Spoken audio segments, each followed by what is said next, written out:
सो दोस्तों welcome to money stocks. तो इस वीडियो के अंदर हम लोग बात करने वाले हैं मल्टीपल स्टॉक्स के बारे में। तो चलिए सबसे पहले हम लोग बात करेंगे रिलायंस के बारे में। तो रिलायंस का अगर आप आज के दिन का परफॉर्मेंस देखोगे तो ऑलमोस्ट हमें नए के बराबर कंपनी के द्वारा हमें परफॉर्म किया एंड 2736 रुपीज़ के आसपास हमें क्लोजिंग नजर आ चुकी है।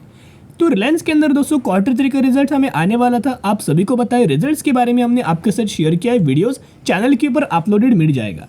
तो इस वीडियो के लिंक ऊपर आई बटन में और नीचे डिस्क्रिप्शन बॉक्स में दोनों तरफ मैं आपके साथ दे दूंगा, वहां जाके आप रिजल्ट्स के बारे में चेकआउट कर सकते हैं। लेकिन ये जानना बहुत ज़्यादा इंपॉर्टेंट है कि जैसे आपको पता है कि HDFC बैंक के द्वारा अपना Q3 के रिजल्ट्स हमें डिस्कस किया गया था, हमने भी आपके साथ शेयर किया था। लेकिन क्या मार्केट के एक्सपेक्टेशंस की हिसाब से कंपनी ने रिजल्ट परफॉर्म किया था? बिल्कुल भी नहीं। तो मार्केट ने क्या किया दोस्तों? बुरी तरीके से रिएक्शन दिया, नेगेटिव वे में रिएक्शन दिया और 8 से 9% तक की गिरावट हमें HDFC बैंक के अंदर नजर आया।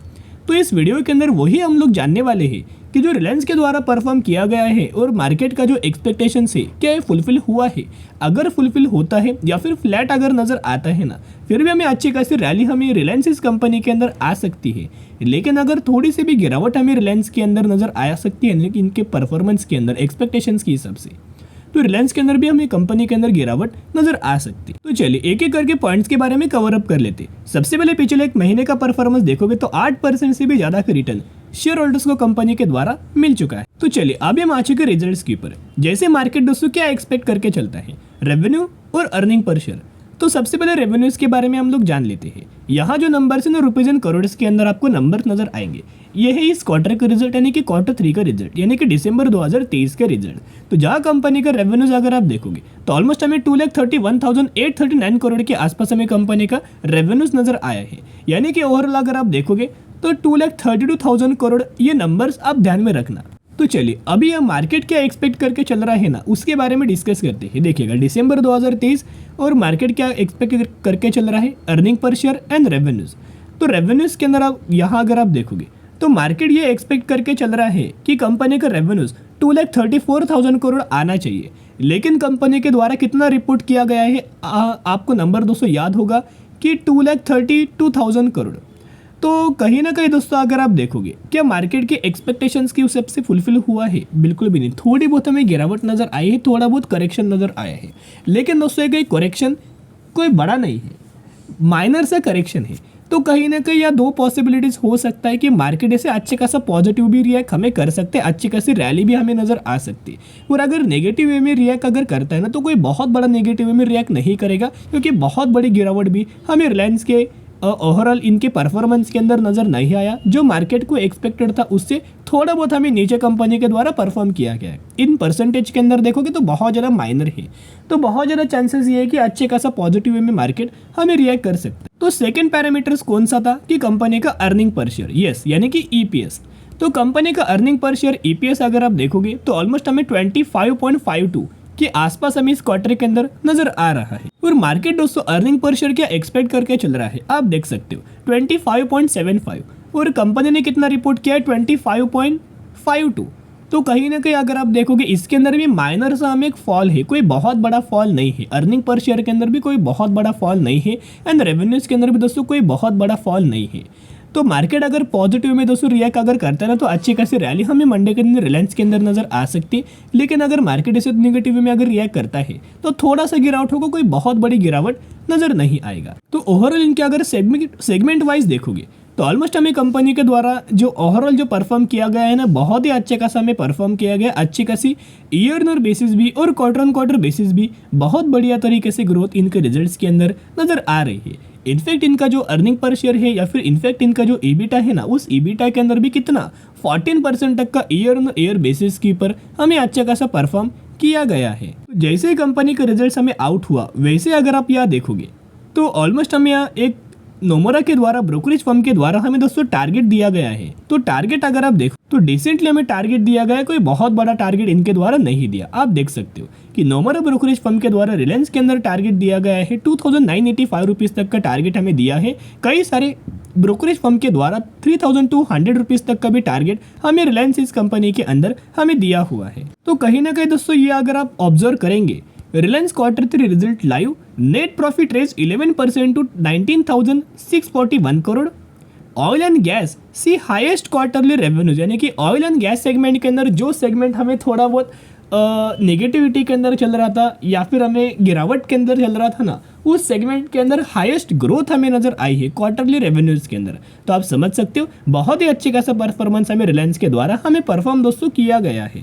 उसके साथ साथ रिलायंस इस कंपनी के अंदर आज के दिन का डिलीवरीज देखोगे तो 57% तक की डिलीवरीज हमें नजर आई है। इसके अंदर बहुत ज़्यादा चांसेस है कि म्यूचुअल फंड्स के द्वारा, फॉरेन इन्वेस्टर के द्वारा और डोमेस्टिक इन्वेस्टर्स के द्वारा बहुत बड़ी बड़ी खरीदारी हमें हो रही होगी। उसके साथ में अगर आप इनका म्यूचुअल फंड्स का डेटा भी अगर आप ऑब्जर्व करेंगे तो दिसंबर महीने का डेटा है जिसके अंदर 173 म्यूचुअल फंड्स की खरीदारी एंड 94 म्यूचुअल फंड्स की बिकवाली नजर आई है, जहाँ लगातार दोस्तों मैक्सिमम के अंदर म्यूचुअल फंड्स के द्वारा लगातार हमें खरीदारी किया जा रहा है। बहुत ज़्यादा चांसेस है कि बहुत शानदार तरीके से तेजी नजर आ सकती है। जैसे जैसे कंपनी गिरावट के अंदर नजर आए वैसे वैसे खरीदारी करना। एक बार कंपनी अगर इनका कंसोलिडेशन फेज का जो ब्रेकआउट अगर कंपनी करता है ना, तो आप समझ सकते हैं बड़ी रैली हमें बड़ी तेजी रिलायंस के अंदर नजर आ सकती है। चलिए अभी हम डिस्कस करेंगे अगली कंपनी के बारे में जिसका नाम है IRFC, यानी कि इंडियन रेलवे फाइनेंस कॉर्पोरेशन। तो IRFC कंपनी के अंदर ऑब्जर्व करेंगे तो 10% तक का अपर सर्किट लग चुका है और आरबीएल कंपनी का भी परफॉर्मेंस देखोगे तो 18 से 19% तक का अपर सर्किट लग चुका है।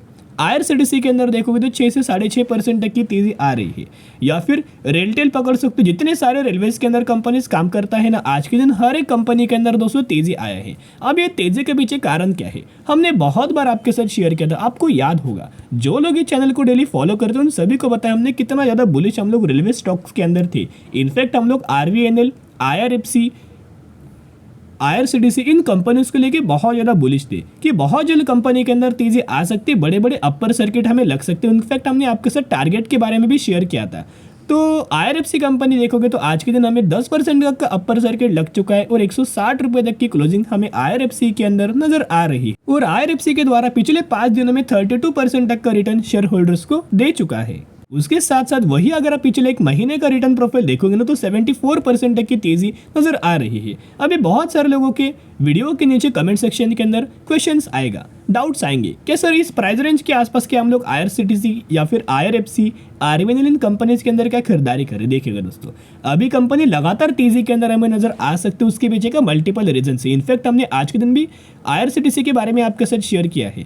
जितना ज़्यादा बेनिफिट IRCTC को होगा उतना ही शानदार बेनिफिट दूसरी कंपनी जो रेलवेज के अंदर काम करता है ना, उन हर एक कंपनीज को होगा। क्योंकि आपको बताए 22 जनवरी 2024 यानी कि इस महीने के अंदर 22 जन को बहुत ज़्यादा इंपॉर्टेंट दिन है आपके लिए और हमारे लिए भी। उस दिन क्या होने वाला है कि आपको पता है कि राम मंदिर का अयोध्या के अंदर एक बहुत बड़ा उद्घाटन होने वाला है।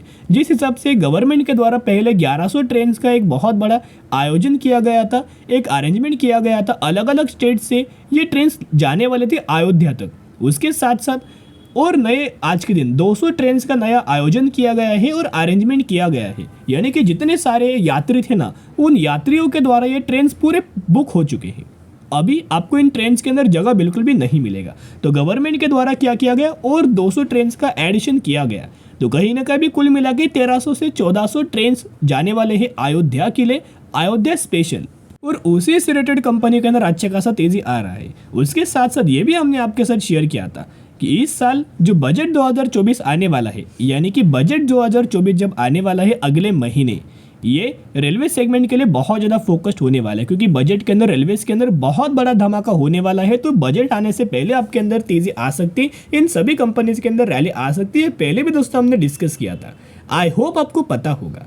और जो लोग ये चैनल को फॉलो करो तो उन लोगों को 100% पता होगा। तो एक फ्रेश नए इन्वेस्टमेंट आ सकते हैं जिसके अंदर रेलवे इंफ्रास्ट्रक्चर के अंदर, उसके साथ साथ 7000 से लेके 8000 जो नए ट्रेन आने वाले हैं ना, उसका बेनिफिट किसको होने वाला है, IRCTC को होने वाला है। क्योंकि जब ये ट्रेन मैन्युफैक्चरिंग करके बन जाएंगे ना, रेडी होंगे, उस समय इन ट्रेन को ऑपरेट कौन करेगा, IRCTC ऑपरेट करेगा। ट्रेन को कौन बनाएगा, इनका इंफ्रास्ट्रक्चर के अंदर कौन बनाएगा, इंफ्रास्ट्रक्चर के अंदर RVNL को फायदा होगा, फंड प्रोवाइड करने के लिए IRFC को फायदा होगा। एज जितने सारे कंपनीज काम करता है ना, टिटागृह या फिर जुपिटर वेगन्स, उन हर एक कंपनी को फायदा होगा। क्योंकि एक कंपनी वेगन्स के अंदर काम करेगा, एक कंपनी इलेक्ट्रिफिकेशन के अंदर काम करेगा, तो हर एक कंपनी को बेनिफिट मिलेगा। इनफैक्ट आज के दिन RVNL, IRFC, IRCTC, आयरकॉन इंटरनेशनल, हर एक कंपनी के अंदर एक अपर सर्किट लग चुका है। और जो RVNL के अंदर आपको पता है कि 19 से 20% तक का जो अपर सर्किट हमें लगा हुआ है ना, उसके अंदर अभी तक क्लियर मेंशन नहीं किया गया कि बायर्स कौन है और सेलर्स कौन है। क्योंकि एक मल्टीपल ब्लॉक डील्स हमें आज के दिन RVNL कंपनी के अंदर नजर आए हैं। एक बहुत बड़ा एक खरीदारी हमें आरबीएल कंपनी के अंदर हुआ है, बहुत बड़े बड़े हमें ब्लॉक डील्स नजर आए हैं। इन्होंने मेंशन किया कि इमीडिएटली ये मेंशन हम लोग नहीं कर पाएंगे, तो थोड़ी देर बाद ये बायर्स और सेलर्स कौन है इनका डिटेल्स आपको मिल जाएगा। और जो हम लोग लगातार आपके साथ शेयर कर रहे थे कि आईआरएफसी कंपनी बहुत ही जल्द 150 रुपए के लेवल्स अचीव कर पाएगा, ये लेवल्स तो अचीव हो चुका है। उसके साथ साथ रिसेंटली आज के दिन का एक खबर है, आप देख सकते हो अभी इन्होंने टारगेट इंक्रीज किया है। अगला जो टारगेट है ना 168 से लेके 186 रुपीज तक का नजर आ सकता है। तो दोस्तों अब मैं रिक्वेस्ट करूंगा कि आप मुझे कमेंट सेक्शन के अंदर बताना कि ये टारगेट्स हमें कब तक अचीव होगा, कितने दिनों लगेंगे और कितने महीनों में ये टारगेट अचीव हो सकता है। और आईआरएफसी की अगर बात की जाए तो आज के दिन आप देख सकते हो आफ्टर मार्केट ऑर्डर कितना लगा है दोस्तों, 10,82,768 क्वांटिटीज का या आफ्टर मार्केट ऑर्डर हमें लग चुका है बाइंग साइड के लिए और करंट प्राइस के ऊपर। तो आप समझ सकते हो बहुत बड़ी बड़ी खरीदारी हम हो रही है। एक फ्रेश इन्वेस्टमेंट हमें आईआरएफसी, आरवीएनएल, रेलटेल, आईआरसीटीसी इन हर एक कंपनीज के अंदर नजर आ रही है। तो जरूर इन कंपनीज को फोकस्ड के अंदर रखना, और अगर आपने इन कंपनीज के अंदर निवेश किया हुआ है ना तो आपको बहुत ही कम समय के अंदर बढ़िया तरीके से रिवॉर्ड इन कंपनीज के अंदर मिल सकता है। चलिए अब हम डिस्कस करेंगे परसिस्टेंट सिस्टम के बारे में। 7,850 रुपए के आसपास ट्रेड कर और मैक्सिमम के अंदर 3,700% का रिटर्न बना के दे चुका है।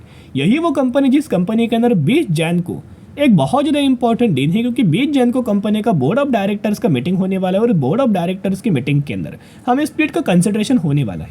तो कहीं ना कहीं अगर आप देखो कितने रेशियो के अंदर स्प्लिट का बेनिफिट दिया जाए, ये 20 जैन को ही पता लगने वाला है। ये भी कंपनी बहुत अच्छी, जरूर कंपनी के ऊपर नजर रख के चल सकते हो। चलिए आज के लिए इतना ही। अगर आपको ये वीडियो पसंद आए तो जरूर वीडियो को लाइक और चैनल को सब्सक्राइब कर सकते हो। फिर मिलेंगे, बाय।